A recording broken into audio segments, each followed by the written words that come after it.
yours. least my 'Cause we're saying assertion. ours. Okay, good. Here's Yeah. my assertion for this you. podcast. Okay. Stop raising your kid to be the valedictorian. Oh, that's Here's a really bold statement.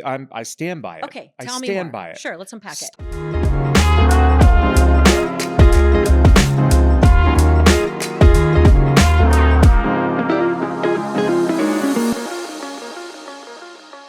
Welcome to this week's episode of Teaching Keating. Sorry you hesitated. I was going to go for Sorry, it. I did. I I need to jump in every now and then. way to go. Welcome everyone. Dun, Great. dun, dun, Oh, yeah, dun. graduations. It's It's graduation good. season. Pomp And- and circumstance. And it's Isn't that time there? for Yeah. two people who were never valedictorians Yeah. to bag on valedictorians. Totally. Let's do it. Let's do it.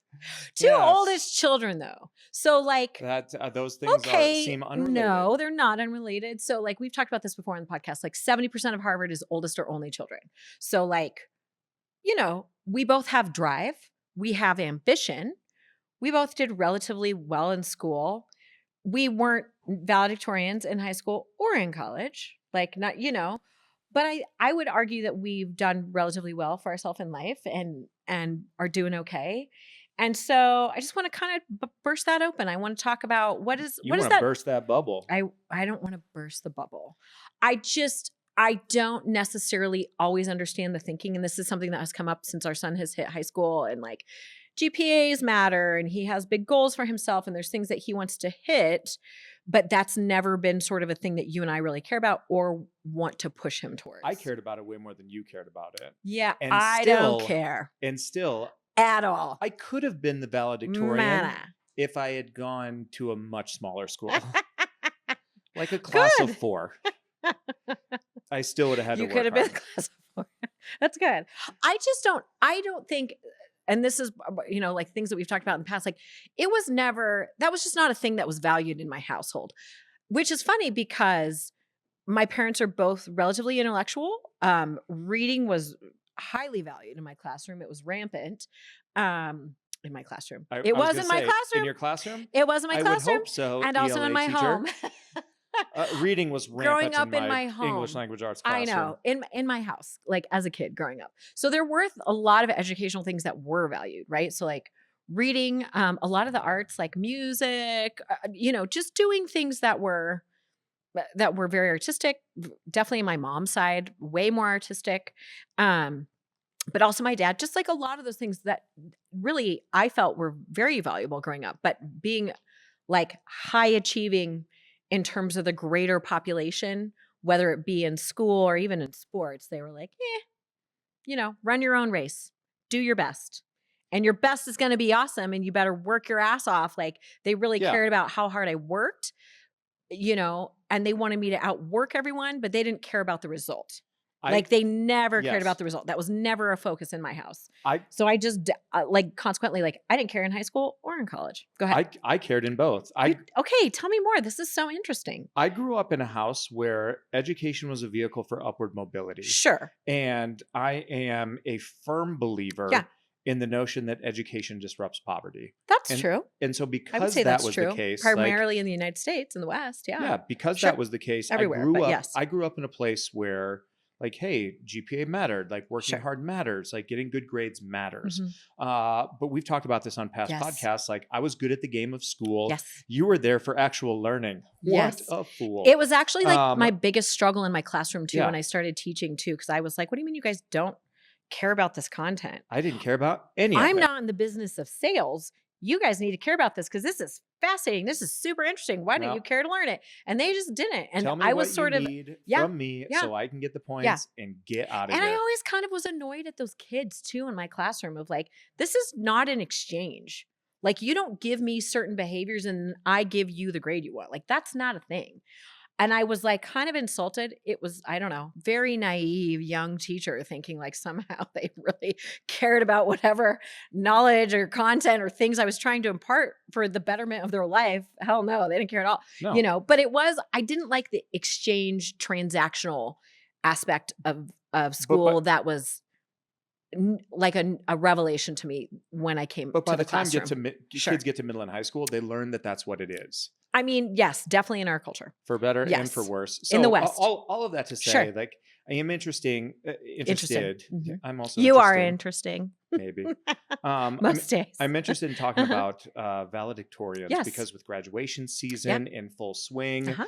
people are headed to graduation Mhm. parties. Mhm. People are headed to graduation events. We have like 5 right now that are And on the docket that a we're already invited. hallmark Yeah. of any graduation is sitting there through the Yeah. commencement, and then you hear the valedictorian give a speech. Have you ever heard an amazing speech? Like you speak for a living. So At graduation? yeah, like is there anything, have you ever heard anyone just knock it out of the park or No, do, the only good say some really good stuff? No, the only good commencement addresses I've ever heard have Mhm. not been live. They've Right. been like YouTube clips I've Sure. seen. Mhm. Like really great graduation commencement Right. ceremonies at the collegiate level, Okay. usually given by somebody who has experience speaking in front of a Sure. large group. There has been one. There's been one good valedictorian speech. Again, I saw it online. A bunch of Okay. you out there have seen it. I don't know if you've seen it. It's the kid, and I think it fits perfectly with what we're talking about Great. today. I He's the guarantee I haven't seen it. he's the valedictorian, Okay. and he stands up there, and his whole message is essentially, "I regret everything," Oh. because he talks about like, "Hey, while you guys were all at parties, Sure. like I was home studying." There's a movie Well, like this, isn't there? Didn't Olivia, who used to be with Jason Sudeikis? Olivia, what the hell's her name? Anyway, she did a movie like that. I think it's called, I don't know. It's about valedictorians. Yeah. It's but about 2 girls who are valedictorians and then they rage. Yeah. Anyway, I think we've seen it. Sorry, I can't remember the movie, but whatever. Yeah, same idea. So, Maybe she also saw the speech and decided to do a movie off of it. I don't know. Who Maybe, knows? but this Yeah. kid gives an awesome Great. speech where Mhm. he just lays out. He was just like, "Hey, in hindsight, Sure. I was focused on the wrong thing. Yeah. Like good. here I am, the valedictorian." And he's like, "All I feel like is that I missed a bunch of Oh, well, stuff." that's good perspective, and that's really tough to sit there and hear. I'm sure his parents were like, "What?" Like Yeah, I'm sure the I'm sure they solo were clap, so like- furious. Oh, your grandparents are here. This is Yeah. a giant thing. We're about to have a huge party, and they're like, "What?" So I like get the it. honesty of it, I though. do. Good for him for getting out there and saying his piece and like saying what was true for him. Do you remember who your valedictorian was? Couldn't even. But no. Do you? No. Yeah. Thank you for proving my point. No. Yeah. No. I don't. No. I couldn't. That's why I was asking about the speeches because Graham I would was like, "Can remember. you?" Graham would remember. Okay. Well, you can 'Cause he text him remembers after everything. and see. Yeah. I don't remember, nor do I care. Like I couldn't even tell you who was like in the top 10 of my class. I'm sure I knew them. I was very social. Like I'm sure I knew who they were, or I knew of them or whatever, but like I can't Do remember. you guys remember who your At all. valedictorian was? You do? You do. John, do you? No. Do you have good Okay. friends? Were they a friend that way? No. Okay.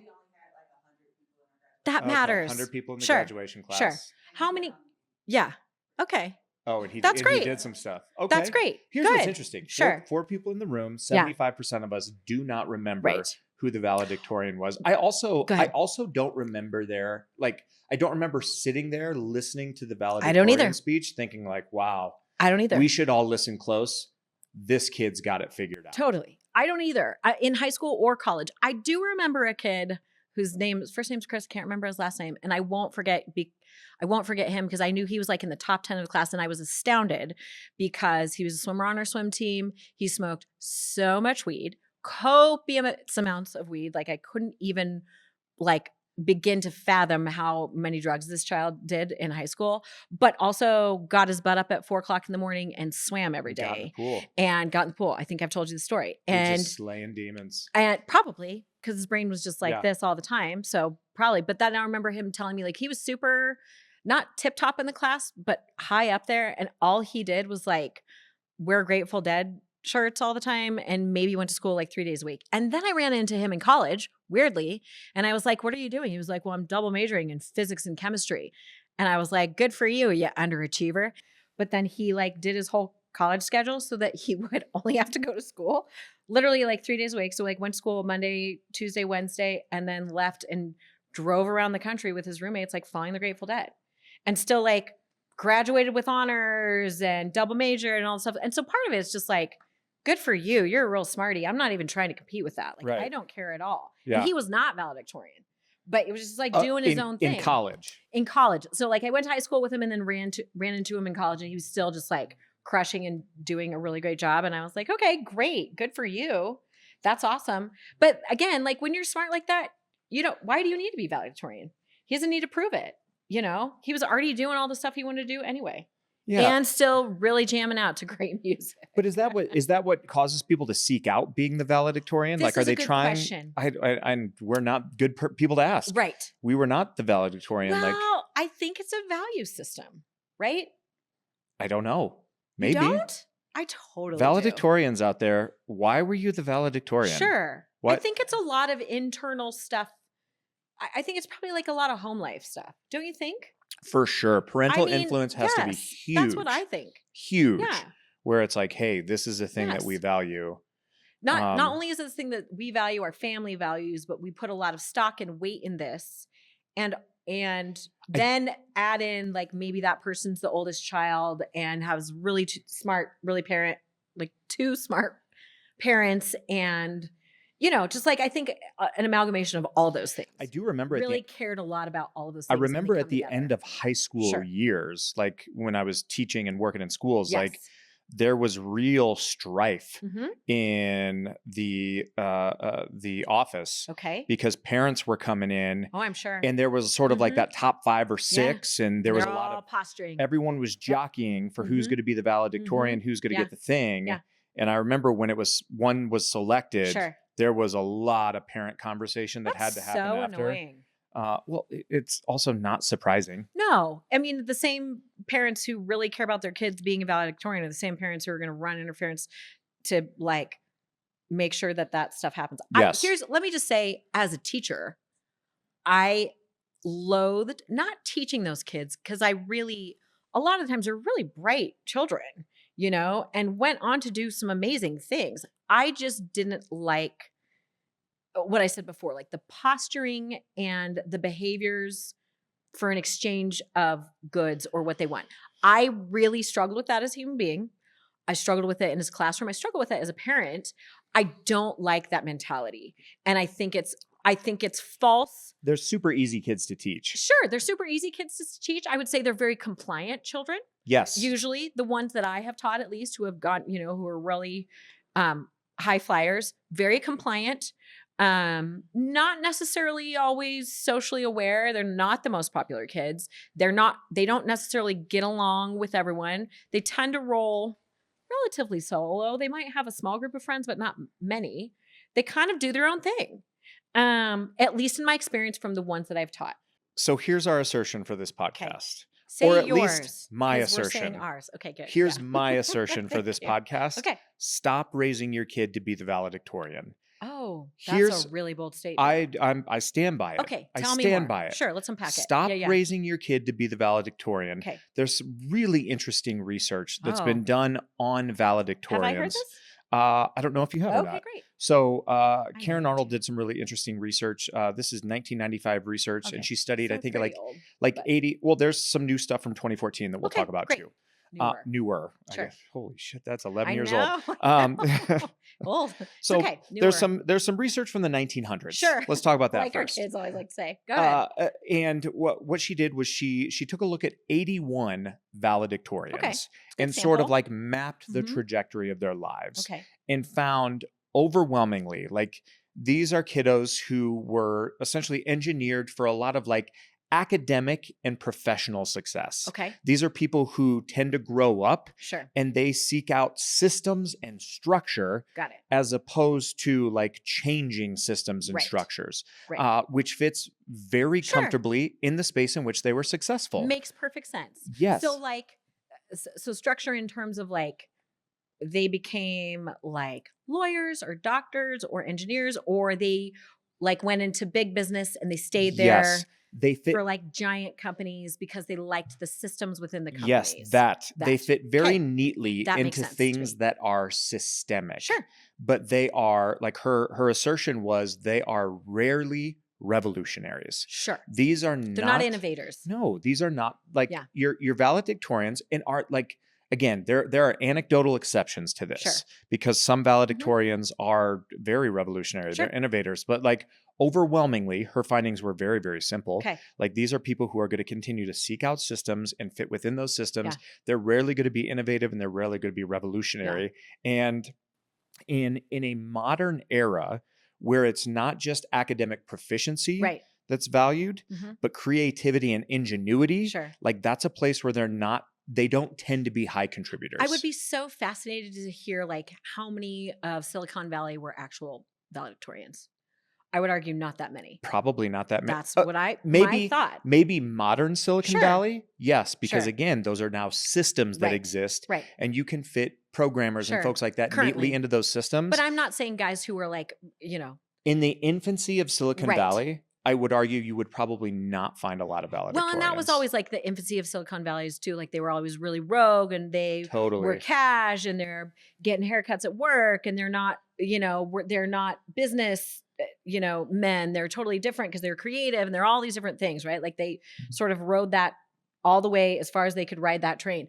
And I do find that to be interesting, but I do think that's probably like a different value structure, right? Like those guys want to be off the grid. They want to be creative. They don't want to fit in a box. They're trying to do things that haven't been done before. And so No, consequently by that, like they're not going to be people who you would find in a normal structure who would like that structure. we live in a world now where that is sort of like a constant around that's us. the Like norm. But people it forget wasn't- within the last decade, like that was very disruptive innovation. Sure. And in the last 20 years. and it was led by disruptive innovators, yeah. not people who were reinventing Sure. a new system as opposed to fitting neatly into Right. a system. who may or may not have been valedictorians. I would argue probably not. Probably Yeah. not. Yeah. Probably not. Like Yeah. that 1995 research would suggest that they are Sure. not. What's interesting is even more so, there was some research done in 2014 out Okay. of Boston College. And what they did was they took a look at not just valedictorians, Okay. but people with exceptional GPAs. You're talking 4.0 Sure. plus. Right. And what they found was no correlation Yeah. between top tier GPA and career earnings and leadership positions. That wins the no shit award. I- Just saying. I mean, you I and think- I know that we're in classrooms. But I We think a know lot of that. people watching that Sure. would think, holy shit, not no Really? shit. Do you think that? I just feel like that's such a no brainer. You and I have been immersed in this Sure. space too long. Sure. So we are now Yes. not surprised by Right. it. Right. What's interesting is out of that same 2014 study, they took a look at sort of like C-level executives, Okay. meaning like I don't know what that means. your CFOs, your CEOs, Got it. right? That's I see. I was correlating at school like a C level, like No. you're middle management because you're Yes. not the A or B level. no. You're the C level, No. so You're mid. talking your C-level Real mid. executives, Got it. CEOs, CFOs, Got and it, the got it, like. Got it. Yep. And they Mhm. found that these people, if you took a look back at their Mhm. high school GPAs, Oh, I'm so fascinated. they were more likely to have around a B average Sure. than they were to have an A Yeah. average. You know why? Because they had other interests besides school. But I think that links back to what we were talking about with Okay. that kid in his valedictorian Mhm. speech, because like your typical sort of like C-level executive Sure. can't have just like book smarts or financial No. smarts. Like they You have people to, smarts. You have to be you have to understand how to navigate Mhm. communication. Mhm. You have to relationships. understand how to navigate the political Mhm. elements of Yeah. existing within a large corporation, of which there are many. Right. And I feel like because they place less emphasis on the academics Mhm. and a more broad emphasis on both academics and the communication stuff. Sure. Yes, GPA suffered, but overall career earnings Right. and position within an organization increased as opposed to decreased. I mean, no one's surprised by that research. I feel like, at least in I think a this lot of people will partnership. be surprised. You and I aren't surprised No, by that. No. I think It's also very validating for two people like you and me. Well, I just think it's indicative of like, don't major in the minors about stuff that doesn't matter. And I think it's indicative of also, we work really hard. I'll just speak for our own family of like raising our children that we want them to have different interests in all different places. Yeah. We were very sort of adamant that they not be one-dimensional human beings, that they not have a singular focus. I think one sort of tracks more like that than the other, just because that's kind of the nature of the differences in our children.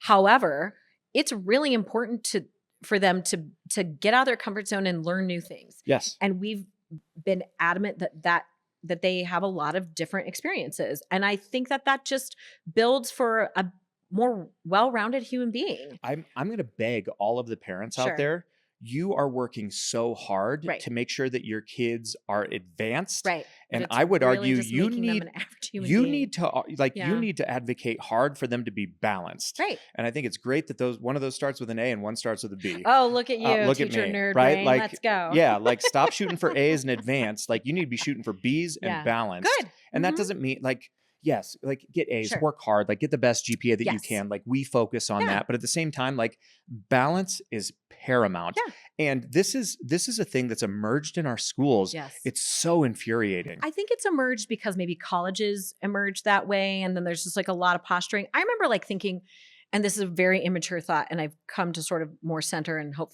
have a little bit more maturity and wisdom. But at the time, like when I was going through, 17-year-old, 18-year-old Molly was like, this is all just sort of like the United States version of a British aristocracy. And just like, we're all just, making our own marks in the way that we do it. But because we don't have old houses and old money and all this old crap that we don't have anything to show for it, now we're showing for it in our educational system and in what colleges we go to and what grades we get. And it's just like a whole social hierarchy and status symbol that no one really gives a crap about. And that was I don't necessarily think it's that simplistic now. It is, but I think it is. Okay. What you're talking about is I was going to say maybe I've matured, but I don't know. No, what you're talking about is parental posturing as opposed Status. to a true indicator of giftedness. Yeah. And parents out there, like I always get so frustrated because I'm in schools every week all around the country. Yeah. And you know what I've noticed in schools around the country? Their gifted and talented programs are bursting at the seams. Yeah. Parents out there, chances are your kids aren't as gifted as you think they are. Talk to me. Let's not do a dissertation. No, let's need not do a monologue on what I mean. But you they're and I not. both think that. They're not. So many parents are like, "Oh, my kid is gifted." Like, no, they're not. Two teachers in the world. And here's what's interesting: you and I have interesting perspective about this. Number one, because I'm in schools all around the country. Number two, as a high school teacher. Number three, you were a teacher in a twice exceptional school, which means like you bumped into some kiddos who were off the charts, gifted, like skipping multiple grades, socially in some cases potentially non-functional, detrimental. Yes, but detrimental to them, but authentically sort of Did. like, what's the movie I'm thinking of? Like Good Will Hunting style gifted. Sure. Yes. And like the number of those kids that actually exist in the world is excruciatingly small. And you know them when you meet them because they just are Bingo. quirky. They don't fit with all the other kids. They're not in and this sounds really not bad, but it is what it is. And I'll say it truthfully with hopefully all the teachers out there will understand and give me some charitable, be merciful, but they didn't fit in a normal general ed classroom. They just didn't. Correct. They were so quirky. They were so off the charts. They were so the way they asked questions or even some of their behaviors, and not just like reading super early because your parents taught you to read super early, like just doing things that were so off the wall in like a very specific way. So like if they were, like math minded, they were off the charts in math, but like could not string sentences together, could not engage in a normal classroom, couldn't have a conversation with a teacher. I mean, just really off the chart things that you'd be able to recognize. They're quirky. Yes. They're quirky kids. They don't fit anywhere else. And that's part of the reason they were at the school, but that wasn't the majority of the kids I had. The majority of kids I had were well-off parents. But you said something. Who wanted their kids to be gifted. You said something just now that also applies to us. Sure. And I think more parents need to recognize. So like our kids were, and this is our parent brag moment, like our kids were fully literate as kindergartners. Yes, that is not because they're gifted. No. They're not. They have two nerd parents who placed an emphasis on literacy at an early age. All we did was read. Yes, but it's like. But they're not gifted. No, they're not. But so many parents, they're smart. They're both really bright kids. So many parents will place that same emphasis on either mathematics or literacy or both. Right. And all of a sudden now, like at an early age, my kids are early literate or early highly numerate. And it's like, well, they're gifted. No, they're not. No, they're not. They just have you. Yeah. Well, and I think it's a double-edged sword because we are ambitious people. We care about school. We're educators. Yes. It's not like we want you to dial it in. For better or for worse, I'll full disclosure. Sure. I care about grades. You do. You know and why? we've had a lot of conversations about it. But because I also understand the game. I understand the game that colleges are playing. We disagree about this wholeheartedly, and we've talked about this before because I don't care a flying fig about any of that. But I do understand it's necessary for our children to reach the goals that they want to reach. So I get it. But Yeah. I'm not going to like blow smoke or lie to them or be like, you know what, this really matters about who you are as a human being and all this crap. You should really attach your identity and to all the importance and everything you value in your life to this very obscure, subjective thing. This thing that no one will ask you about ever again once you are done with school. Care about in life. Nobody will ask you about your GPA. Yeah, we just don't care. Our son has some different goals than our daughter, whatever. So his is going to look different just by the nature of his goals. Yeah. Fine. Great. I'll get on board with that. I understand that it's a game. So I'm not going to like swim upstream the whole time. I get it. I don't, that's not where I'm ever going to teach him to place value. I mean, that's not what we teach. That's never what we've taught. I will never teach it in my classroom. That's just not where you find value as a human being. That's not where your gifts lie. That's not where your heart lies. It's not at the core of who you are. Do I want you to work your tail off? Yes. Is that process important? Super important. And I feel like that's something that we've learned this year as it's been kind of a tougher transition where, you know, some of his teachers have been okay and some of them have been great and some of them have been meh, you know, and that's been hard because we've had some really honest conversations about, okay, so these people care about a thing that Dad and I don't care about, but in order for you to get to your goal, you're going to have to play that game. Yeah, you got to care about it while you're in there. And you got to care about it when you're in there and you got to just make that work. Yeah. And that's a crappy conversation to have. It's just very real talk in our family right now. But there has never been, now, if he were to miraculously be the valedictorian or our daughter was, I'd be like, great. Good job. They're not trending that. That's No, like our son's in high school. He's not trending. He's doing great. He's doing great. He's working hard. He, in all likelihood, will not be the valedictorian. No. I'm not just okay with that. I'm great with that. Because quite frankly, like if you've raised the valedictorian, I have some questions for you. Because where is your focus? Because that doesn't come from nowhere. No, it doesn't. And my question is, especially in larger schools, if you're the parent who raised the valedictorian, I want to hear what conversations around your house were like. To the guy in Michigan who was the lawyer, who's now a lawyer here. Remember he was from, and we were like, where'd you go to high school? He's like, my high school was 6,000 kids. Yeah. He was like, it had multiple campuses. Yeah. I was like, are you kidding? We couldn't believe it. I totally remember this guy. And then I was like, oh, are you, because he was telling us about his job and what he was doing. He represented all of those gymnasts who were involved in the Michigan State scandal. Yes. Yeah. Google that, but don't Google it. Yeah, don't Google it. Yeah. Whatever. It's horrifying. It is. Anyway, so we just kind of got into that because we said, we're in education, blah, blah, blah. And I said, oh, did you go to like Michigan? Did you go to Michigan State? He was like, no, I went to like a crappy third-tier school in Michigan. And I laughed and I was like, hey, college is college. It's not a crappy third tier. He's like, it is for Michigan. He's like, it wasn't Michigan or Michigan State. He's like, but guess what? None of it matters now. I still have my law degree like everybody else. And it was our whole point. Killing it. Yes. And he was crushing. And he was crushing later in life. Young guy, younger than we were at the moment. Probably a B-level student. Yeah. You know what he was? Yeah. Freaking dynamite communicator. Yes. Very charismatic. It was like, oh, I'm not surprised you went to law school at all. Of course you're doing what you're doing.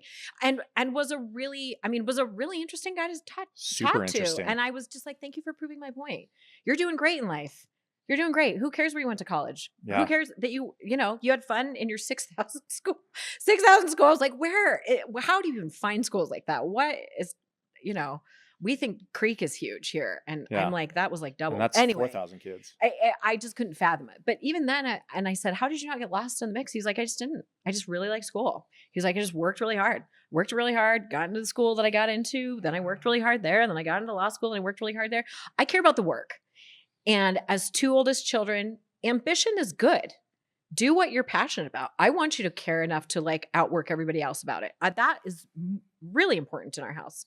But I don't care about any of the external accolades that come along with the hard work. Right. I want you to have the ethic and the habits and the behaviors of someone who's willing to outwork anybody else to get to the goal that you want, because that's how passionate you are. Because 9 times out of 10, if we're real talk here, sure, if parents want their kids to be the valedictorian, That's for them. Right. It's You can't not, drive it. it's not, that is Yeah. way more a status symbol for Sure. parents than it is this huge achievement for kids Yeah. that all the other kids are just like, wow, Sure. great for you. I'm so Right. happy Or for you and impressed by or your you work. at like to the point of like looping back to your original conversation of that kid being like, oh, it was all a waste. You know, Yeah. like I feel so horrible for him, but also like what was a communication given in his house that was the thing of importance to reach for Yes. long term for forever. So I'm glad that he was kind of brave enough to just say what was true, because then it's like, yeah, take that, mom and dad. It's the Look, equivalent. I got here. And now what? It's the equivalent to Yeah. adults getting to a place where they make a lot of money Sure. and they realize, ooh, this isn't the thing. Right. This isn't where happiness Right. lives. Right. The same thing is true for Mhm. kids. Like you can raise a kid to be Sure. a valedictorian, but Yeah. they're going to get to a place where they're going to get all the A's in the Right. world, get all the accolades. They're going to stand up there. Right. They're going to give the speech. And Right. guess what they're going to realize? That's not the thing. Right.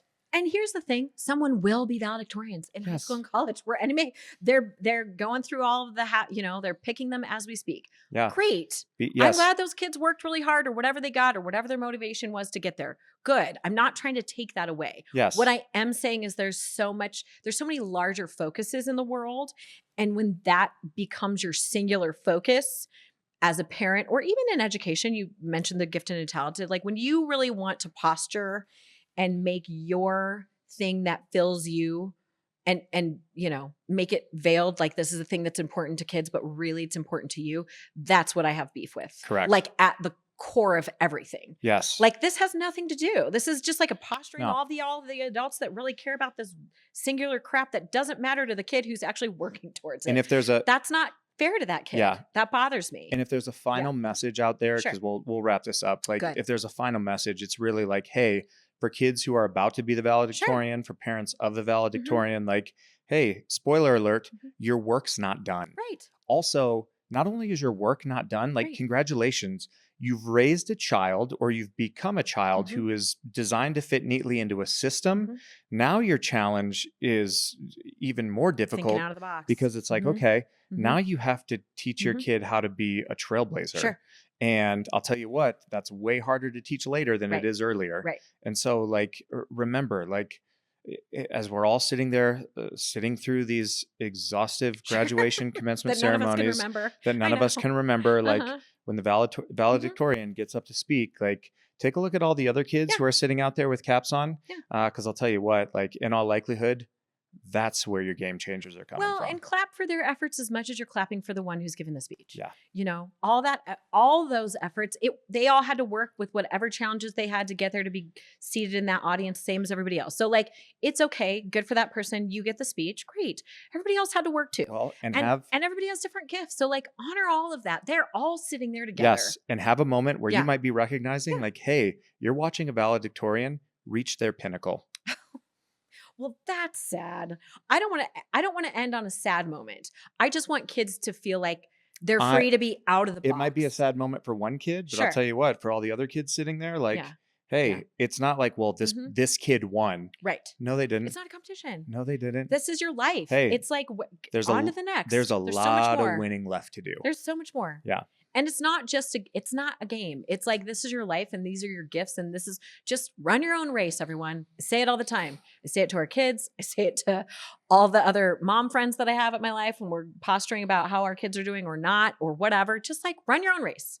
Run your own race. You're the only person who's going to know anyway. And you're the only person who can give it your all. And you're the only person at the end of your life who's going to know. So just do your best, work to your absolute, hardest that you possibly can, and then be okay with whatever you did. Yeah. That's enough. It's enough, and it's going to be enough, and you're going to be great in life if you follow those things, right? Don't look at everybody and what they're doing beside you or behind you or in front of you. Run your own race. That was good and much Okay. more positive. Okay, thanks. Sorry, we got to end positive. Yes. Yeah, Okay. so Good like- job. Good job. Way to keep it focused. That'll do it for this week's Yeah. episode of Teaching Keating. As always, you can find us anywhere you listen to podcasts. Find us on YouTube.